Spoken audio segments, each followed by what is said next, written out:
This video's hard.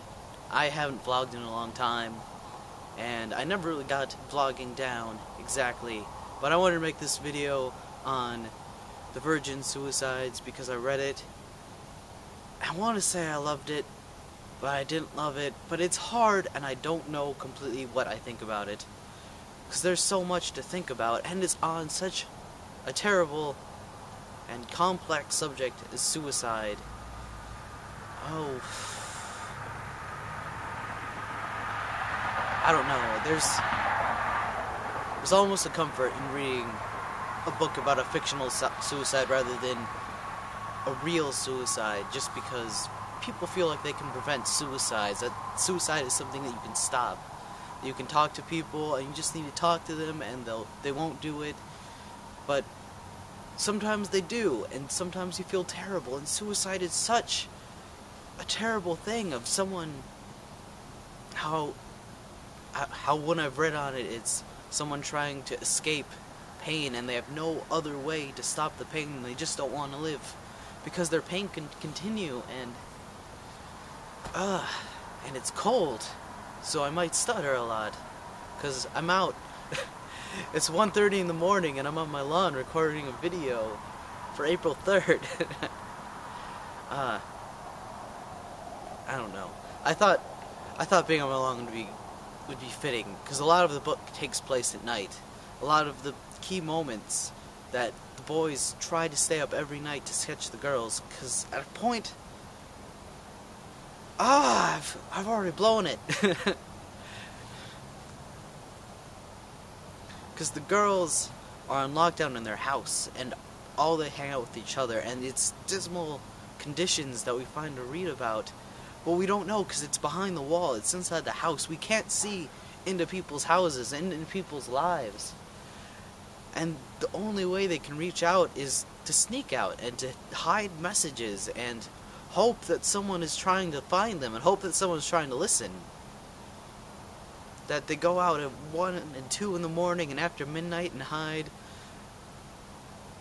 laminated photos of the Virgin Mary with messages on them for people. And now is the time when you'd see them. Hopefully there's not one.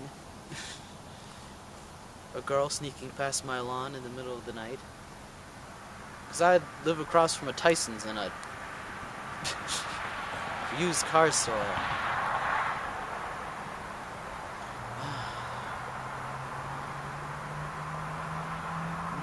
And it's cold. And it's colder now than it was last year. Because last year it was 80 degrees in April, and this year it's still freezing. Which reminds us that it's harder for some people at times than it is for others, and it's harder at some ages of life than it is for others, and that is one of the themes of the virgin suicide. Too close to the camera. Gotta back up. And this book is in my head. I actually got it for Kindle. I brought this thing out here to show you, but I forgot. So, The Virgin Suicides, yes, that's right, good luck adjusting, by Jeffrey Eugenides.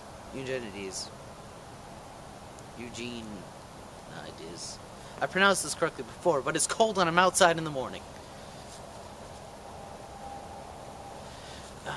By Jeffrey Eugenides. Eugenides? Fuck. It's this book about these 5 sisters that one by one commit suicide. And the entire thing is from the perspective of these neighborhood boys that knew them and grew up close to them without knowing them because they were in a religious family. And the family stayed very tight and very in and very close to each other. And it's just seclusion and isolated girls, and they're going through this time of depression, and they're just stuck in this house with each other. And at the beginning, I felt really close to the boys because they were stupid. And boys, when they're young, are stupid, and men know that they were stupid then. If they don't know they're stupid, then they're stupid for not knowing they're stupid. But they sound like boys the entire time, even though they're men into their 40s and their 50s, and they're still thinking about these girls that they were obsessed with, or not obsessed with, and you just think about, when did this begin? If just because neighborhood boys are around neighborhood girls, that they naturally think about them a lot. But most of the time, it doesn't leave this kind of obsession in their lives. Like,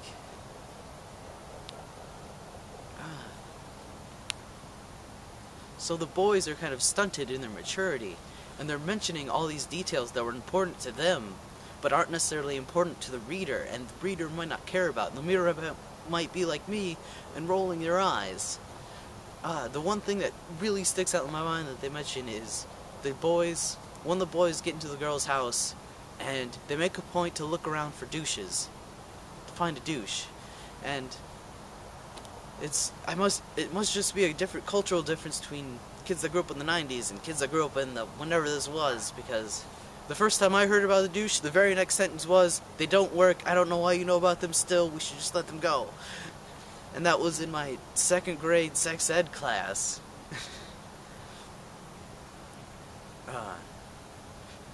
But they make a point to mention it, and they revel in these little bits of trivia and these things that border on perversion and are definitely obsessive, and they just revel in it, and they're just not ashamed of it. Like, it's all like they've only talked to each other about this until now, and it's all clinical, and it's all out there, and it's all free to talk about. And coming at that from an outsider, kind of like when you just get brought into this close group of friends that talk with one voice, and you're like, I'm not sure why you guys think this is okay to talk about, but some of these details I would have left out because they're relevant to everything. So I come from that end. So the entire thing, the entire time while I'm reading, I'm thinking, these boys are stupid. Partially stupid, but they care. So you have to kind of feel for them. And it's written so beautifully, and with such description and recollection, and everyone feels real-ish in that they feel real, but then they also feel exaggerated. Like, they make a big deal about Trip, where the entire time, if anyone tried to describe something like that, like Trip to me, I would not care at all. And they're very judgmental about everything. And then when it comes down to girls, and there's several times where it feels like that they have thought about this for years, because there's several times where they kind of break past the boyhood perversion, like maybe we just didn't know them as well as we thought, and it was clear to us then that we didn't know them as well, and that there was more to them, and they're always being surprised by the girls. Of course, everything that the girls do is a surprise, because it's a mystery in a way that doesn't get solved, like most suicides. It's just so frustrating in itself, because, spoiler, the girls commit suicide, and the whole time you hope they don't, just because suicide is such an ugly thing, but they have to, because it's the end of the book, because it's their circumstances, because their only shot at life is weird. The idea that they can just escape with the boys to Florida, and the 4 of them, or the 3 of them, or the 1 of them makes it to the car. And this video is not nearly as many jokes. Because 1 minute the girls are there, and then they're around, and they're getting ready, and you think they're packing and like getting ready to escape. Like they have to escape this house, and not that they have to escape this life. So 1 minute they're getting ready to go, and they're in clothes, and they're packing swimsuits, and the next minute they're just scattered around the house, dead, and there's the boys in the middle, dancing and reminiscing and wondering how they got this far, but then they don't actually make it all the way, and it's all like a really dark Harlem Shake.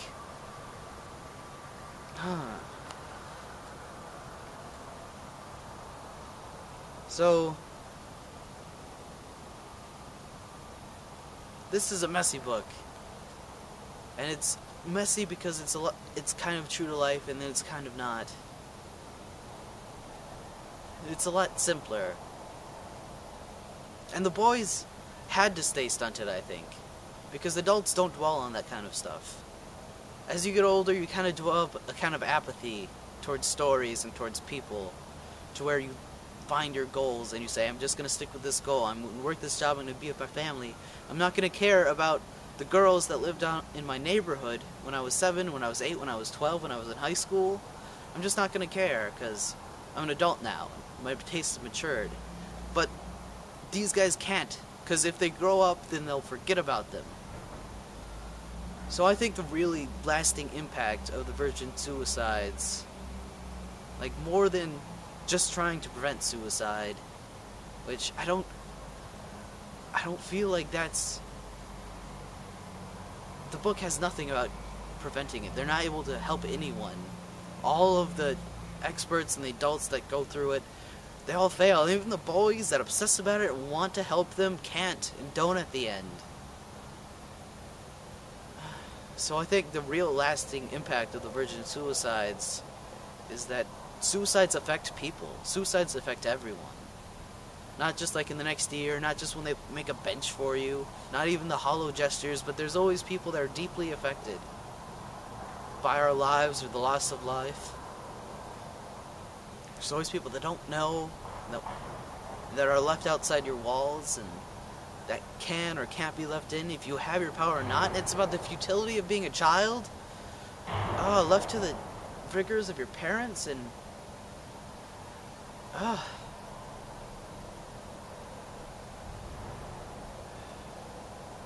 I think that if this was a mixed media project, if there was pictures and if there's videos and sounds, and when in the book there's examples and then they say that they're there, I don't think it would be able to take away from it anymore.